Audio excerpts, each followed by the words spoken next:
kita akan membahas ekosistem laut. Salah satu ekosistem terbesar dan paling kompleks di bumi.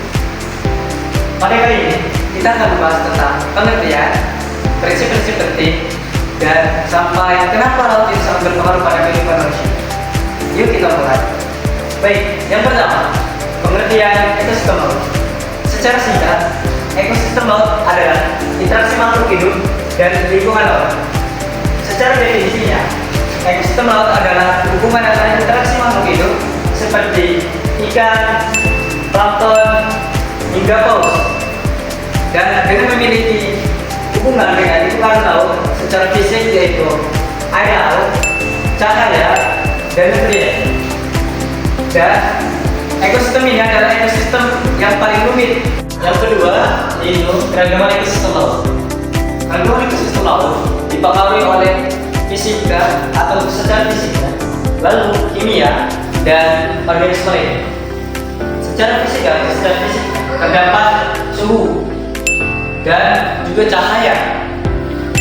Secara kimianya yaitu ada garam atau salinitas dan kehidupan organisme lain. Makanya setiap daerah laut itu memiliki ekosistem kehidupan yang berbeda-beda. Oke, yang ketiga yaitu prinsip utama ekosistem laut. Yang pertama yaitu keterkaitan ekologis.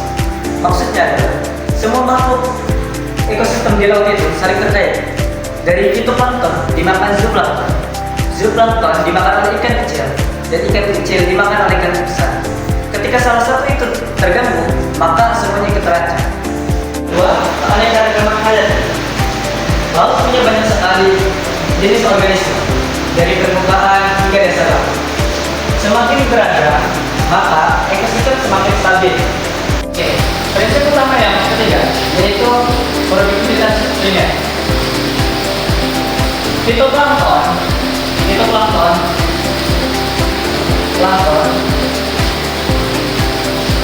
adalah produsen utama.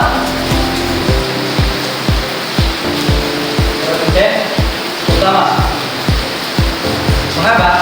Fitoplankton akan melakukan fotosintesis dan menjadi sumber energi awal bagi mata rantai makanan. Prinsip utama yang keempat adalah zonasi laut. Zonasi laut memiliki nama sesuai kedalamannya, yaitu pertama zona aktif, lalu zona akuatik,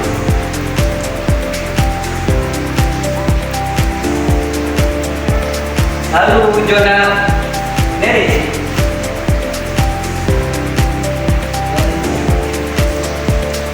lalu zona pelagi, dan zona bentik. Setiap kedalaman memiliki berbagai perbedaan. Contoh, zona aquatik. Di zona aquatik itu terdapat cahaya, sementara di zona aquatik sudah gelap total. Prinsip berikutnya yaitu siklus nutrien. Nutrien sebagai nitrogen dan fosfor terus berputar seperti proses fisika, kimia, dan biologis untuk mendukung kehidupan. Lalu pengaturan iklim global, laut menyerap panas dan CO2. Dan CO2 inilah kenapa laut disebut karbon sink atau karbon terbesar di dunia. Selanjutnya yaitu ketergantungan pada ekosistem pesisir. Pemukaran mangrove dan lamun adalah tempat pembesaran ikan dan pelindung dari abrasi. Selanjutnya yaitu dinamika fisik lautan. Arus, pasang surut, dan aquarium mempengaruhi distribusi nutrien, tempat hidup organisme, sampai pola migrasi ikan. Prinsip utama ekosistem laut selanjutnya yaitu homeostatis ekosistem. Ekosistem laut bisa menyeberangkan dirinya, tapi kemampuan ini ada batasnya. Lalu prinsip terakhir yaitu kerentanan terhadap gangguan. Misalnya gangguan dari iklim, terus polusi, dan overfishing.